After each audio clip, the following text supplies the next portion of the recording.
وشلون مغلق وانت الذي علمتني احبك يا هاشم، اشكي يا عيونك وشلون مغلق وانت الذي علمتني احبك يا هاشم، اشكي يا عيونك تسأل وتقرا الجواب في ناظر عيوني، تصوير لأجمل عذاب بحبك يا مفتوني، تسأل وتقرا الجواب في ناظر عيونك، تصوير لأجمل عذاب بحبك يا مفتوني.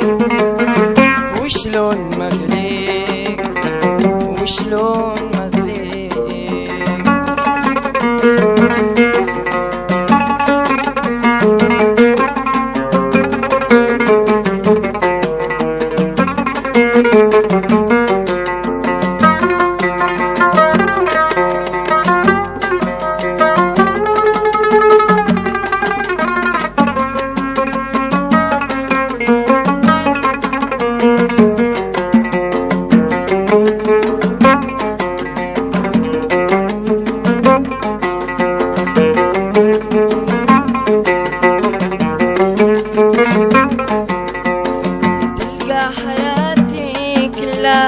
لذة غرام، لذة غرام فيها سهر طرفي، أو تاهت ظروفي أو عشت أنا الحرمان، تلقى حياتي كلها لذة غرام، تلقى حياتي كلها لذة غرام، لذة غرام فيها سهر طرفي، أو تاهت ظروفي أو عشت أنا الحرمان، تلقى حياتي كلها لذة غرام. وشلون مغلق وانت الذي علمتني أحبك يا هاشم، اشكي يا عيوني.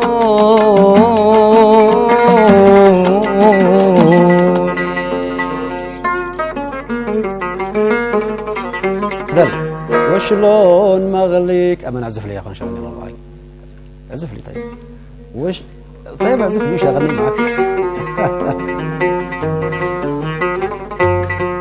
وشلون مغلق فنان. شكرا يا محمد.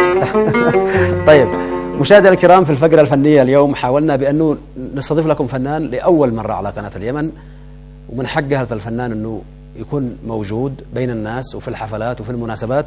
محمد أحمد عطيفة، وبدوري أيضا نرحب بالإخوة ماجد السل وفؤاد السل وعبيد مصلح وخالد مصلح ووليد محمد سعيد. حيا الله من جاء وأهلا وسهلا، ومنورين قناة اليمن يا شباب. طيب محمد، أول مرة يا أخي تشارك في قناة؟ نعم أول مرة. لا شاركت فين؟ في قناة السيدة قبل واحد احنا طفل يعني. لكن في قناة اليمن أول مرة. أول مرة. طيب ما أنت معك ألبومات في السوق موجودة؟ نعم. أول ألبوم ما كان عنوانه؟ من حقك. أيوة. الثاني؟ ما بنت الله وتغنج. ما بنت الله وتغنج. أيوة. وكم كنت تتقاضى على الأشرطة هذه؟ كان يدوا لكم مبالغ لا بأس ولا كان يظلموكم يعني الشركات الفنية؟ هكذا 200 يعني في هذا الحدود. أيوة. بس كان يبيعوه طبعا نسخ كبيرة. نعم. أن وجدت نفسك كفنان في الشريط الأول ولا في الشريط الثاني؟ والله أنا أقول في الشريط ألف اثنين جنب كويسات يعني كان علينا إقبال. إن شاء الله. أنا وعدتك يا محمد قبل الهواء إنه ما زيدش معك الكلام وإنما نغني نشي واحدة من الأغاني الشعبية الجميلة. على طول. أغنية شعبية نقدمها للناس في هذه السهرة، وهي أيضا مسار لك أنت إن الناس يتواصلوا بك ويعرفوا محمد عطيفة بأنه فنان وموجود، وإن شاء الله يكون لك أيضا كاسيتات وألبومات إن شاء مستقبلية الله كويسة. إن شاء الله. تفضل.